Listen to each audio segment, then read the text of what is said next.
আসসালামু আলাইকুম। আজ আমি তৈরি করব লিকুইড ডিটারজেন্ট। লিকুইড ডিটারজেন্টে আপনি কাপড় চোপড় বাসন এগুলো পরিষ্কার করতে পারবেন। ডিটারজেন্ট তৈরি করতে লাগবে আমার প্রথমে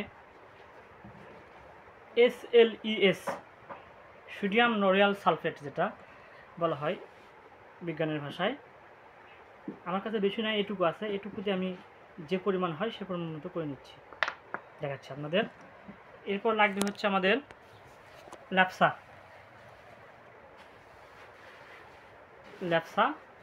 বাজারে ল্যাপসা নামে পরিচিত। যাই হোক, এটা হচ্ছে কাপড় বা কোনো কিছু পরিষ্কার করতে ভালো কাজ করে। আর এই SLESটা হচ্ছে ফোম তৈরি করে, ফেনা তৈরি করে এবং পরিষ্কারের জন্য ভালো একটা সালফেন্ট।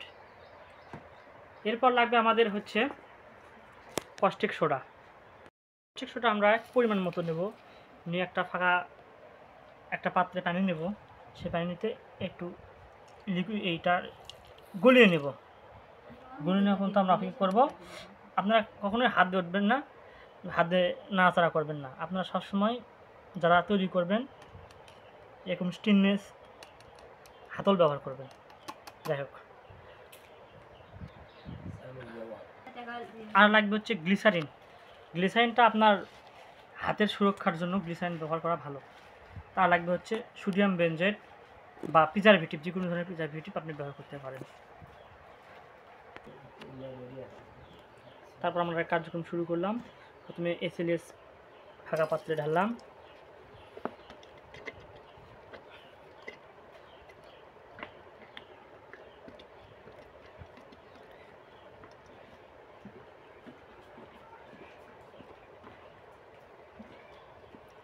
এরপর এখানে পরিমাণ মতো, যে পরিমাণ SLES দিয়েছি তার দ্বিগুণ পানি দিতে হবে, দ্বিগুণ পরিমাণে পানি নিতে হবে। তারপর আমরা ভালোভাবে এটাকে মিক্সিং করব। দেখা যাক, ভিডিওটা বড় হয়, আপনারা পরবর্তী ধাপ দেখাবো। ভিডিওটা বড় হয়ে যাবে, স্কিপ করে। যাই হোক, এখানে মোটামুটি মিক্সিং হয়ে গেছে। আরও ভালোভাবে মিক্স করার চেষ্টা করতেছি।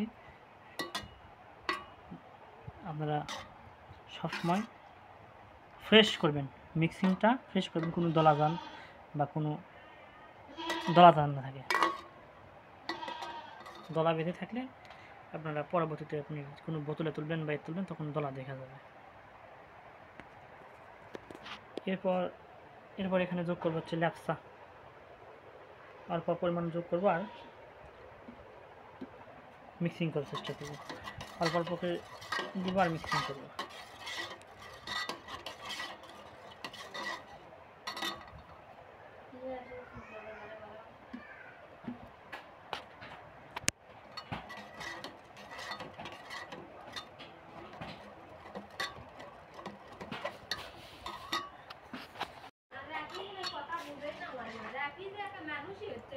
ল্যাপসার মিশ্রণ দেওয়ার পর শেষে সব কিছু মিক্সিং হওয়ার পর আমরা দিব সর্বশেষে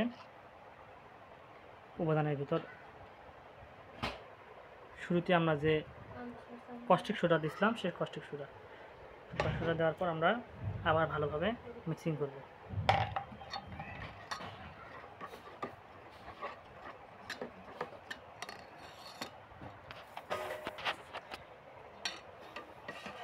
এখানে সর্বশেষ কেমিক্যাল হিসেবে প্রিজারভেটিভ দেব। আবার হালকা পাতা প্রিজারভেটিভের লিকুইডটা দিলাম।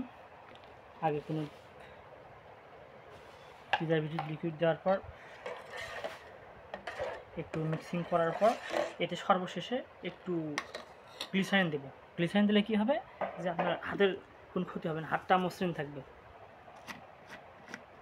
দেখ, পরিমাণ মতো কিছু গ্লিসারিন দিচ্ছি।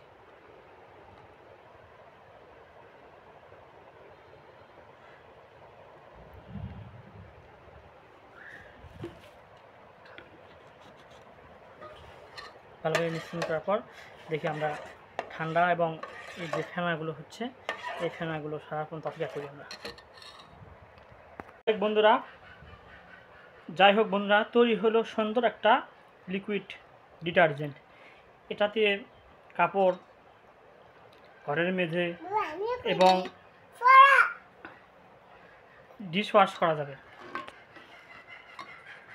ভিডিওটি কেমন হয়েছে আপনারা লাইক, কমেন্ট এবং সাবস্ক্রাইব করতে ভুলবেন না।